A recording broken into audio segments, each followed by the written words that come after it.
person sitting across from you right now, the one who says they'd die for you, they're lying. Because in the dark, love isn't a feeling, it's a weapon, as someone's pulling the trigger. Welcome back to Mr. Storytime. Let's begin. The plan was simple, almost elegant in its brutality. 5 people, 1 bank, and a 30-minute window, okay? Leo, the leader, had drilled it into them for weeks. In, out, nobody gets hurt. That was the mantra. The crew was a motley bunch. Marco, the hot-headed muscle. Chloe, the safecracker with nerves of steel. Jocks, the getaway driver who could make a minivan dance. And Nina, the tech whiz who could disable any alarm system from her laptop a block away. Leo orchestrated it all, the cool-headed strategist who answered to one man, Mr. Silas, the architect of their careers, the shadowy figure who provided the intel, the gear, and the escape routes. The robbery started clean. Nina's fingers flew across her keyboard, and the bank's digital eyes went blind. Chloe's touch was like a whisper on the vault's tumbler. Marco kept the staff and customers frozen with a glare that promised more pain than his shotgun ever could. They were ghosts, in and out in 26 minutes, 4 minutes ahead of schedule. Jocks had the engine purring when they piled in, duffel bags heavy with untraceable bills. The adrenaline was a fire in their veins, a symphony of success. Leo checked his watch. Phase 2, head to the safe house. Silas says it's clean, secure, and waiting. The address led them to a nondescript industrial park on the forgotten edge of the city. A single, windowless warehouse stood under a flickering streetlight. It looked abandoned, which was perfect. Jocks killed the engine, and the silence was suddenly heavy. This is it, Marco grunted, peering through the windshield. Looks like a dump. It's supposed to, Leo retorted, grabbing his bag. Less attention. Silas said, the door will unlock with my thumbprint. One time only. It locks behind us for 48 hours. Total lockdown. No one in, no one out. One by one, they filed out of the van. The air was cold, smelling of rust and rain. Leo pressed his thumb to a small, nearly invisible panel on the heavy steel door. A soft click echoed, and the door swung inward with a low groan. Inside, it was a different world. The space was surprisingly modern and clean. A large open area with comfortable couches, a fully stocked kitchen, bedrooms down a hallway, and a large flat-screen TV on the wall. It was sterile, but comfortable. A concrete bunker dressed up as a luxury apartment. Not bad, Chloe admitted, dropping her bag. Silas has style. The last person in was Leo. As he stepped over the threshold, the heavy door swung shut behind him with a deafening thud, and the metallic sound of multiple bolts sliding into place. A final, definitive clank sealed them in.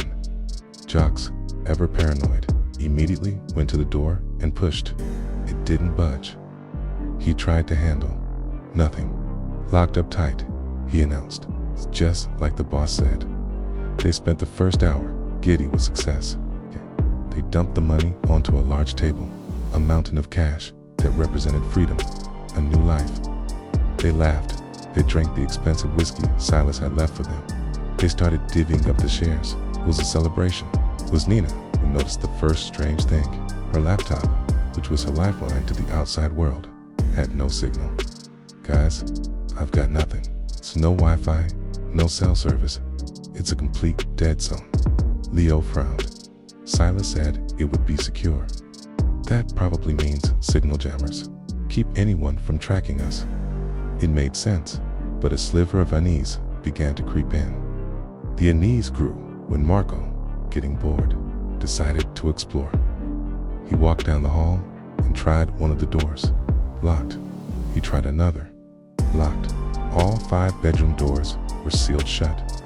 Hey Leo, what's with this? The bedrooms are locked. Leo walked over, his expression hardening. He tried a door himself. Solid. I don't know, he said slowly. Silas didn't mention this. Panic, cold and sharp, began to prick at the edges of their celebratory mood. Chloe went to the kitchen and turned on the faucet. No water. She tried the fridge. The light was on, but it wasn't cold. It was just a box. "There's no water," she said, her voice tight. "The food in here, it's all plastic. It's fake." Suddenly, the space didn't feel like a safe house. It felt like a stage, a set. Jocks started pacing, his knuckles white. "This is wrong, man. This is all wrong." He ran to the main door and started hammering on it with his fists, his shouts echoing in the sealed room. "Let us out." "Hey." The only answer was silence. Leo tried to stay calm, to be the leader. "Everybody, relax. There's got to be a reason. Let's think." But his voice lacked its usual conviction. He looked around the room, his eyes scanning every inch. No windows. The walls were solid concrete. The only way out was the door they came in through. Then the television on the wall flickered to life. Every head snapped towards it.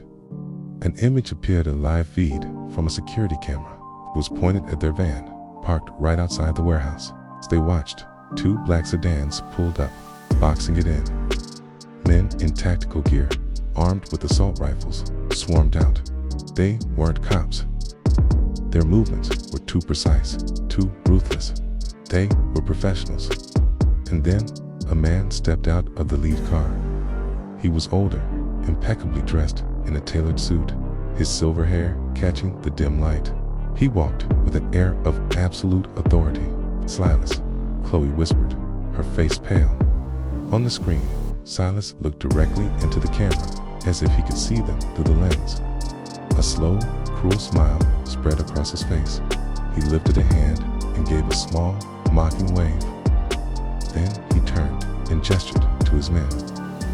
They began systematically smashing the windows of the van, pulling out the few things the crew had left behind. The truth hit them like a physical blow. This wasn't a safe house. It was a cage, a tomb. Silas hadn't given them an escape route. He'd sold them one. He had set them up to take the fall, or worse, the job, the money. It was all bait. He probably wanted the whole score for himself, and 5 fewer loose ends to worry about. Marco let out a roar of fury. He grabbed a metal chair and hurled it at the wall. It bounced off the concrete with a clank, leaving barely a scratch. "It's that son of a, when I get my hands on him." "You're not getting your hands on anyone, Marco," Nina said, her voice trembling as she stared at the blank screen where Silas's face had been. "Don't you get it? We're not getting out, okay?" The realization settled over them, a suffocating blanket of despair. They were trapped, No food, no water, no communication, and no way out. Which had seemed fresh an hour ago, now felt thick and finite. How much oxygen did a place like this hold? Days blurred into a nightmare. The initial rage gave way to a desperate, gnawing fear. They took turns beating on the door until their hands were bruised and bloody. Chloe, the safecracker, examined the door's locking mechanism from the inside. "It's a maglock," she announced, her voice hoarse from thirst. A high-end, triple redundant system. There are no internal overrides. It can only be opened from the outside. The walls feel like they're reinforced with a steel plate, bulletproof. The house itself was the trap, a perfectly designed prison. The camaraderie that had bound them together began to fray, then snap. Arguments erupted over nothing, fueled by dehydration and hopelessness. The pile of money on the table became a bitter mockery of their greed. What good was millions of dollars when a single bottle of water was priceless? On what they guessed was the third day, Leo found a small, almost invisible grate near the floor, a ventilation shaft. Hope, fierce and desperate, surged through him. "Here, help me." Working together for the first time in days, they managed to pry the grate off. A weak current of air flowed out. It wasn't much, but it was a connection to the outside, a potential escape. Jocks, the smallest of the group, volunteered to go first. He squeezed into the narrow duct, crawling on his belly into the darkness. The others waited, their breath held, listening to the faint scraping sounds of his progress. The sounds stopped. Jocks. Leo called into the vent. You there? What do you see? Silence. Kss. Marco screamed into the opening. A moment later, a faint gurgling sound came from the vent, followed by a soft thud. Then, a thick, dark liquid began to trickle from the opening, dripping onto the pristine floor. Blood, panic turned into animal terror. Something was in the vents, or someone. Silas hadn't just left them to die. He had arranged for their execution. The safe house wasn't just a prison, it was a hunting ground. The group fractured completely. Chloe retreated into a catatonic state, rocking back and forth in a corner. Marco, driven by rage and fear, became a wild animal, blaming Leo for everything. Dad, niece, you trusted him, he bellowed, his eyes wild. The two men circled each other, their friendship dissolved by the acid of betrayal. Nina, ever the strategist, was thinking. The power, she whispered. The TV, the lights. There has to be a generator, a breaker room. If we can cut the power, we might be able to disable the mag lock on the door. It was a long shot, but it was the only shot they had. They searched the walls, tapping, listening, till they found a hollow-sounding panel behind a piece of modern art. Prying it open, they revealed a maintenance corridor, dark and narrow. At the end of it, they could see the hum of a generator and a bank of circuit breakers. Guarding it, standing silently in the shadows of the corridor, was a figure, tall, dressed in black, holding a long, wicked-looking blade. It wasn't one of Silas's tactical goons. This was an executioner. This was the thing that got Jocks in the vents. The final, horrifying piece of the puzzle clicked into place. Silas hadn't just left them to die. He had paid someone to ensure they did, turning their tomb into an arena for his own sick amusement. He was probably watching them right now through hidden cameras, enjoying the show. The fight that followed was brutal and primal.